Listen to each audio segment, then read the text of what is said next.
Hello students मैं अपने इस वीडियो में कक्षा 9 के छात्रों के लिए मेरे संग की औरत के आगे के हिस्सों को लेकर आई हूँ, आगे के व्याख्या को लेकर आई हूँ। मैं अपने पिछले वीडियो में आप लोगों से ये बताई थी कि लेखिका मृदुला गर्ग अपने माँ के ससुराल में उसकी माँ की इज्जत, उसकी माँ की मान सम्मान और उसकी माँ के सम्मान में उसकी माँ को जो स्थान दिया गया था उसमें किसी भी प्रकार की कोई कमी नहीं थी। उसका दो कारण लेखिका बताती है। भले ही उसकी माँ जो थी काफ़ी नाजुक थी, उसके माँ से घर के काम नहीं होते थे, उसकी माँ जो थी वो घर के ससुराल वालों के दायित्वों को ठीक से निर्वाह नहीं कर पाती थी, किंतु इसके लिए कभी उसकी माँ को बहुत ज़्यादा कुछ खड़ी खोटी सुनना नहीं पड़ता था। सभी उसकी माँ को अलग ही रखते थे। अलग रखने का अर्थ है कि उसकी माँ को काम के बोझ से अलग रखा जाता था, किंतु इसके लिए उसकी माँ को आदर कम मिलता था या मान सम्मान कम मिलता था, ऐसा नहीं। हर घर के निर्णय में उसकी माँ की निर्णय अवश्य ले ली जाती थी। तो लेखिका इसके पीछे दो कारण बता रही थी। पहला कारण लेखिका ने यह बताया कि लेखिका की जो माँ थी वो बड़े परिवार से आई थी। कहने का तात्पर्य यह है, लेखिका के जो नाना जी थे वो विलायत से बैरिस्टरी पढ़कर आए थे और उनका उठना बैठना साहबों से था, अर्थात अंग्रेजों से था। और लेखिका के जो दादी घर के लोग थे, पिता के परिवार वाले जो थे, वे सारे खुद भी अंग्रेजों के प्रशंसक थे। और यही कारण है कि लेखिका के नाना जी का दबदबा इसके परिवार में रहता था। मतलब लेखिका के माँ के ससुराल में लेखिका के नाना जी का दबदबा रहता था, प्रभाव रहता था। तो उतने बड़े घर की बेटी होने के कारण और नाना जी विलायती स्वभाव के होने के कारण और अंग्रेजों से उठने बैठने के कारण भी लेखिका की माँ को काफ़ी मान सम्मान मिलता था अपने ससुराल में। ये पहला कारण था। और दूसरा कारण था लेखिका के माँ की शख्सियत, अर्थात उसका व्यक्तित्व। वो काफ़ी नाजुक थी, काफ़ी सुंदर थी, उसमें गैर दुनियादारी थी और निष्पक्ष थी, ईमानदार थी। उसमें ईमानदारी काफ़ी थी, निष्पक्षता काफ़ी थी।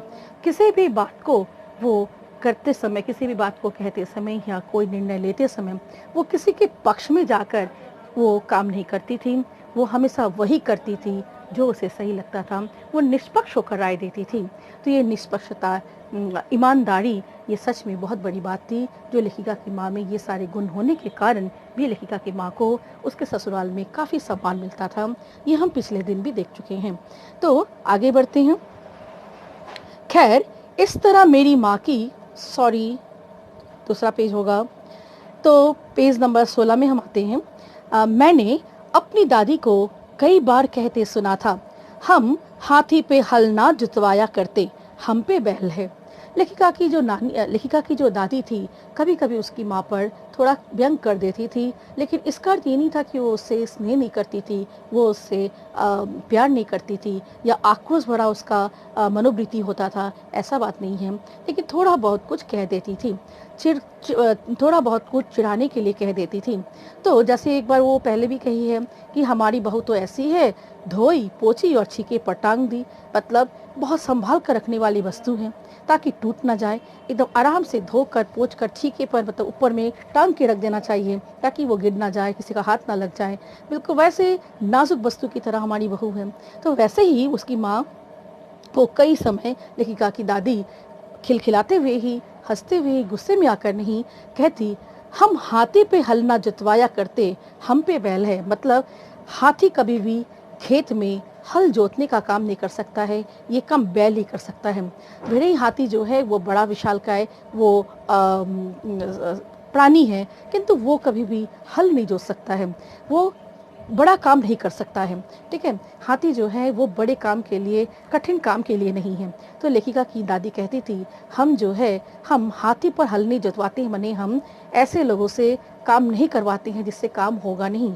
हम पे बैल है, हम खुद बैल की तरह हैं। हम जो है, मैं जो हूँ खुद में बैल के काम को कर सकती हूँ। मतलब खटने का काम जो है वो मेरे लिए ही काफ़ी है। मैं खुद से ही, मैं जो हूँ संतुष्ट हूँ, मुझे किसी से हल जुतवाने की आवश्यकता नहीं है।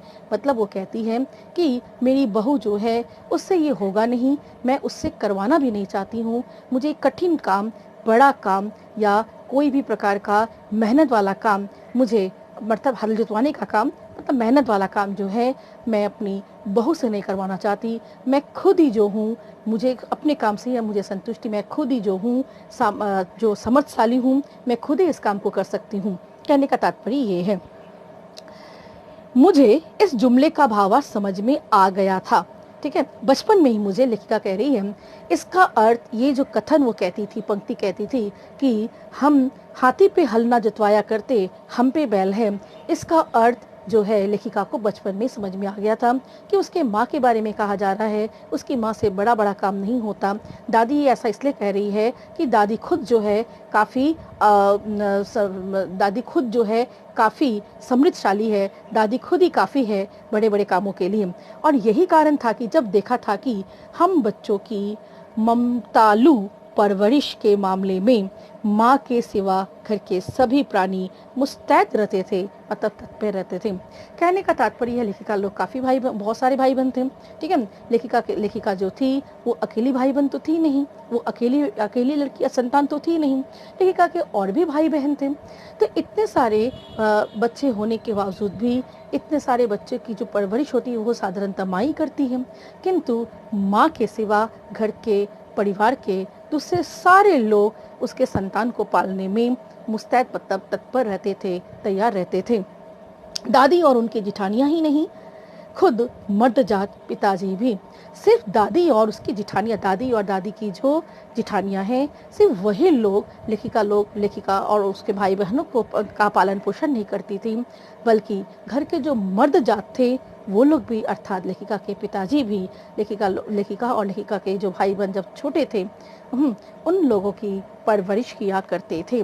तो इसीलिए लेखिका की दादी कहती थी कि मैं खुद ही काफ़ी हूँ इन बच्चों की परवरिश के लिए, इन बच्चों के काम को संभालने के लिए, क्योंकि हम हाथी पर हल नहीं जुतवाते, मतलब हम ऐसे लोग से काम नहीं करवाते जो काम कर ना सके, हम खुद ही जो हैं बैल के समान काफ़ी काम कर सकते हैं। तो ये इसका अर्थ ये था कि लेखिका की माँ पर ये बोला जाता था।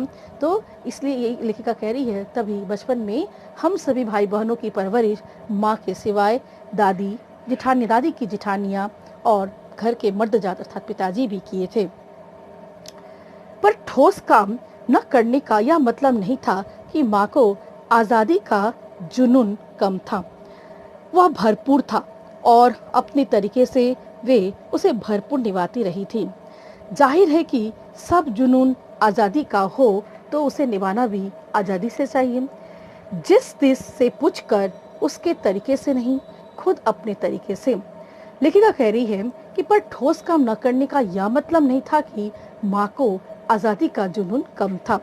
आज़ादी का मतलब अपने तरीके से रहने का नशा, ठीक है। लेखिका की माँ भले ही ठोस काम ना करती हो, लेखिका की माँ भले ही घर के बड़े कामों को ना संभाल पाती हो, लेकिन लेखिका की माँ में अपनी आज़ादी को बरकरार रखने के लिए जो भी करने की आवश्यकता होती थी उसकी माँ वो अवश्य करती थी। लेखिका की माँ में अपने ज़िंदगी को स्वतंत्र तरीके से आज़ाद होकर जीने की इच्छा, जुनून भरपूर लेखिका की माँ में थी। तो और वो भरपूर था, अपने तरीके से वो भरपूर निभाती थी। जाहिर है कि सब जुनून आज़ादी, जब जुनून आज़ादी का हो तो निभाना भी आज़ादी से चाहिए। और लेखिका की माँ किसी के कहे हुए रास्ते पर चलकर वो अपने जीवन को नहीं जीती थी, वो अपने तरीके से जीती थी। उसके लिए उसे किसी से पूछना नहीं होता था। हमने अपनी माँ को कभी भारतीय माँ जैसा नहीं पाया, न उन्होंने कभी हमें लाड़ किया, न हमारे लिए खाना पकाया और न अच्छी पत्नी बहू होने की सीख दी। कुछ अपनी बीमारी के चलते भी वे घर बार नहीं संभाल पाती थी, पर उसमें ज़्यादा हाथ उनकी अरुचि का था। उनका ज़्यादा वक्त किताबें पढ़ने में बीतता था, बाकी वक्त साहित्य चर्चा में या संगीत सुनने में, और वे ये सब बिस्तर पर लेटे लेटे किया करती थी। ये बहुत सारी यहाँ पे बातें लेखिका की माँ के बारे में बताया गया है।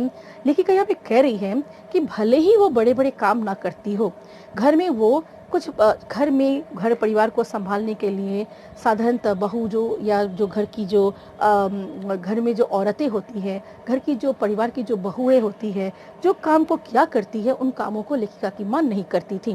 किंतु इसका मतलब ये नहीं था कि लेखिका की माँ में आज़ादी का जुनून नहीं था, उसमें बिल्कुल आज़ादी का जुनून था। काफ़ी उसे आज़ाद ढंग से जीने का उसमें नशा था। और वो आज़ादी कहाँ वो मिलता था, उसे कहाँ मिलता था? लेखिका की माँ को वो आज़ादी किताबें पढ़ने में मिलता था, साहित्य चर्चा करने में मिलता था और संगीत सुनने में मिलता था। इसे वो हमेशा करती थी। लेखिका कहती है कि कभी भी उसने अपनी माँ को भारतीय पारंपरिक माँ की तरह नहीं पाया। वास्तव में भारतीय पारंपरिक माएँ जो होती हैं, अपने बच्चों को जो है अपने बच्चों की परवरिश करती हैं, उनके लिए भोजन बनाती हैं, उनकी सेवा करती हैं। सिर्फ अपने बच्चों की ही सेवा नहीं करती हैं, अपने पति और परिवार के दूसरे सदस्यों की भी वो सेवा करती हैं, उनके लिए खाना बनाती हैं, उनके सभी प्रकार के सुख सुविधा का ध्यान रखती हैं। लेकिन लेखिका की माँ ने कभी न तो अपने बच्चों को अपने पास बुलाकर लाड़ दिया, न तो अपने बच्चों के लिए खाना बनाया और न ही कभी अपने सास ससुर के लिए अच्छी बहू बनकर ही या अपने पति के लिए अच्छी पत्नी बनकर ही कुछ करके दिखाया। किंतु उसकी माँ जो थी, ये इसका एक कारण उस लेखिका ने ये भी बताया कि उसका एक कारण ये था कि लेखिका की माँ हमेशा बीमार रहा करती थी और इन कामों से उसे अरुचि भी था। बीमार अगर न भी हो तो लेखिका की माँ को घर बार के इन कामों से अरुचि भी था। तो इसके साथ साथ लेखिका की माँ जो थी वो साहित्य को पढ़ना, किताबों को पढ़ना, ठीक है, किताबों को पढ़ना, साहित्य को पढ़ना और संगीत सुनने में अपने पूरे समय को लगाती थी, जिसमें उसे काफ़ी रुचि था, ठीक है। और ये सारा काम वो बिस्तर पर लेटे लेटे करती थी। मतलब उसे घर बार के किसी दायित्व में रखा नहीं जाता था, वो खुद भी दायित्व लेती नहीं थी, किंतु इसके लिए घर में उसे सम्मान नहीं मिलता था ऐसा भी नहीं था, पूरा प्यार मिलता था। सारे घर के परिवार के सारे लोग उसके बच्चों की परवरिश भी करते थे, ठीक है। किंतु लेखिका की माँ जो है वो जिसमें वो रुचि रखती थी किताबों को पढ़ने में, क्या होता है कि बहुत समय बहुत सारी रुचियाँ, औरतों की बहुत सारी रुचियाँ जो कि शादी के पहले रुचियाँ पूरी हो पाती हैं, लेकिन वो सारी दिलचस्पियाँ शादी के बाद बहुत समय हम सुनते हैं कि पूरे करने का समय नहीं मिलता है घर के कामकाज के कारण। लेकिन यहाँ पर ऐसा नहीं था। लेखिका की माँ की जो दिलचस्पियाँ थी वो ससुराल जाकर भी पूरी हो रही थी। उसका पूरा समय किताबों को पढ़ने में, साहित्य चर्चा करने में, संगीत सुनने में ही बीतता था। फिर भी जैसा मैंने पहले कहा था, हमारे परंपरागत दादा दादी या उनकी ससुराल के अन्य सदस्य उन्हें ना नाम धरते थे, ना उनसे आम औरत की तरह होने की अपेक्षा रखते थे। लेखिका कह रही है उसकी माँ ऐसा करती नहीं थी, तो इसलिए परिवार के दूसरे लोग जो थे, परिवार में जो उसके दादा दादी थे या दूसरे लोग जो थे, कभी भी लेखिका की माँ से ये अपेक्षा नहीं रखते थे कि वो अब तक अच्छी बहू बनी नहीं है तो बन के दिखाए। वो जैसा रहना चाहती थी उसे वैसा ही रहने की पूरी आज़ादी थी। उसमें कोई दखल देता नहीं था, कोई उसमें रुकावट बनता नहीं था।